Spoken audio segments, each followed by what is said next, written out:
So I have this typeface. I'm going to go ahead and right click it, create outlines. We don't need it live anymore. So now let's go ahead and take our pen tool, curvature tool, shape builder tool if we need it, and carve out and make this our own. So let's first start off with the X. So we want to kind of smooth that out a bit. So I'm just taking the direct selection tool, and I can delete as well. So I can go to my pen tool, erase some points. I can even take a curvature tool and just bring it down. And then if you double click the curvature tool, it'll make it a point. So just kind of a simple way to kind of make that a little bit more to our liking. And always take that direct selection tool. There's going to be some slight imperfections, and that's where having the grid on will really help you be able to do this, because sometimes it's hard to eyeball this and make sure that's straight. It may look straight, but when you put it on the grid, it may not be straight. So that's always really simple to toggle on the grid and check our work. So what we could do is we could switch this to stroke and make it pretty thin. So kind of see how everything is laying out on the grid. So let's go ahead and line all of our items on some kind of baseline. So this can be our baseline of the type right about here. Right there on that line just kind of helps us make sure everything is straight on the baseline and also the top line. So let's go ahead and go in and just make sure it dips down about the same amount. And there could be character that you add to your typography, so it is not perfect. And you may want everything to be perfectly aligned, or you may want everything to be off a little just to add character to it. It just depends on the style of logo that you're looking to do. So I feel really happy with the X, and I'm going to keep it as a stroke because I feel like I can really see it a lot better with the grid. So let's go ahead and change this really strange U, how it kind of bends and has this really small contrast and this really big contrast. Just looks kind of comical a little bit, so we want to have more of a serious look. So let's see what we can do here. We can probably eliminate an anchor point here, and that automatically solves that issue. But now we need to thicken the space here. So what we could do is get the direct selection tool, just pull it down, and we're just hand sculpting this. Taking our handles, and probably need to bring that down quite a bit, huh? Now we need to zoom out and kind of make sure we're making the right decisions. We can bring this U up as well so it kind of stays along the baseline. That might help as well. So all these little things can help make this character a little bit better. And don't forget about the curvature tool. It can really help in these situations where curves really need to be perfect. So what we could do, let's go ahead and eliminate that anchor point that's getting in the way. And let's do the curvature tool and see if that can't help us kind of round these corners out a little bit better than what we had before. Remember, you can always double click and change it from a round to a sharp when you have the curvature tool. So look how much we're bringing this down. It used to be such a small width, and now it's a lot. And maybe it does dip down below the baseline. Not everything has to fit perfectly. Sometimes that can be a normal typography choice. Okay, so we corrected the contrast there, and I think that looks a lot better than it did. And we can always make the decision to bring that up at the baseline. But with some characters, it's okay to go past the baseline or the top line. Okay, the L is very easy. That looks great. And then we have the F. This is going to need a lot of work. We have this really strange, wonky top. So let's see if we can't do the same thing we've been doing and change it. Let's start off with the curvature tool first. All right, so let's bring this in and straighten it up. And don't be afraid to erase anchor points and rebuild it. That's what this is all about. You can do what you can to make the shape, even if you start from scratch and do the shape. If it's just way too far gone or you can't find a typeface that works in this situation, you can always create your own. It's a little bit harder to do, but if you have a sketch, that's a way to make it a little easier. So just kind of shifting this, just making sure we have more even contrast with stroke all throughout this curve.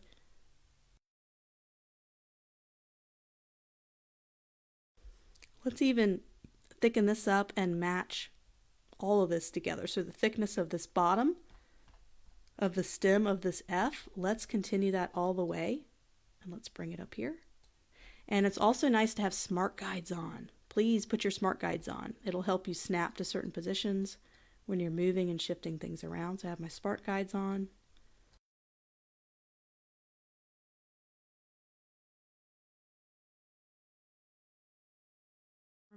What I thought was a little bit more of an immature typeface and made it a more mature one by kind of doing the kind of things we did.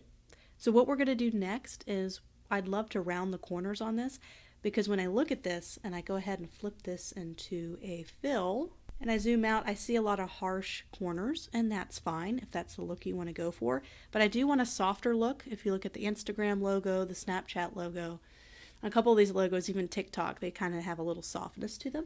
So I'm just going to round these corners very, very subtly. So I'm going to select all of them and just get our direct selection tool. I have a recent version of Illustrator, but most people have this rounded corner option. I'm going to just click and hold, and it's going to do all of the corners for me. And if you have problems sometimes with different characters, it'll have issues if you try to do them all at the same time. So in some cases, you have to individually select a letter. So let's ungroup this and do it one at a time. So let's go ahead and click, and we're just doing a very small amount. So you see how little I'm doing? Just kind of chopping off those harsh edges and making it just a little smoother. You can always go up and check the sizes on each one, so you're doing them all the same. So we're pretty much just doing a 0.01 up here in your corners.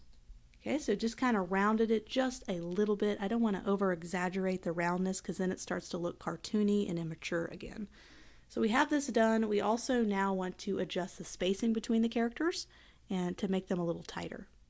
Adjust our kerning. So if you ever heard of kerning, this is exactly what we're going to be doing. We need to tighten the spaces here. The grid is going to help us a lot with this. So let's kind of line it up. And we want to have the same spacing between characters, and sometimes that changes. Sometimes there's certain characters that are heavy on one side that may need tighter spacing. So this is really about what looks good to your eye. What looks like the best spacing to your eye. You don't have to be a computer and be like, every space needs to be the same size. This is when your eyeball can really override certain design decisions. So I'm just going to take my arrow key, and I'm going to make sure everything is on the baseline. So I'm just making sure our characters are moved down so they rest on the baseline. Just like that. And then now I'm just going to take my arrow keys and just kind of nudge them to where I think would be some good spacing. And this is where we're going to be exploring some negative space, so maybe we'll have to figure that one out. But I'd like to have similar spacing. They don't all have to be that way, but it's kind of a general guide. So let's say it has one column or one square. Let's go ahead and bring that over. Let's have some similar spacing between these two characters. And same goes for this. Just kind of using that as just very simple. And now they have some similar spacing. We zoom out. And we need to eyeball it. Is it too tight? Is it too loose? This is the time where we can adjust our kerning to make sure it's not too tight or too wide. So now for this concept, we are missing the arrow. So what we want to do is we want to bring that arrow in. And what we're going to do with this is we are going to take the direct selection tool. We're just going to eliminate these anchor points right here. And of course, we could use the shape builder tool instead. That might even be a cleaner look. Let's get our little rectangle tool. Let's just shave this part of the arm off. We're going to put the arrow in its place. Shape builder tool, hold down option, erase all of it. So that was a simple way to get rid of that. We can always go back in with the tool and do these small little changes. We can even delete that anchor point because we don't need it. So let's draw our arrow. And in this case, with an arrow being a triangle, let me see if I can't snap to grid on this one. That'll help me create a more perfect triangle.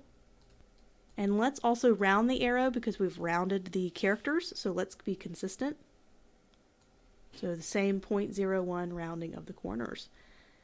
And so now we need to figure out, there could be contrast here. And right now we're working just in black and white, but that doesn't mean we can't do shades of gray to emulate color in the future or contrast.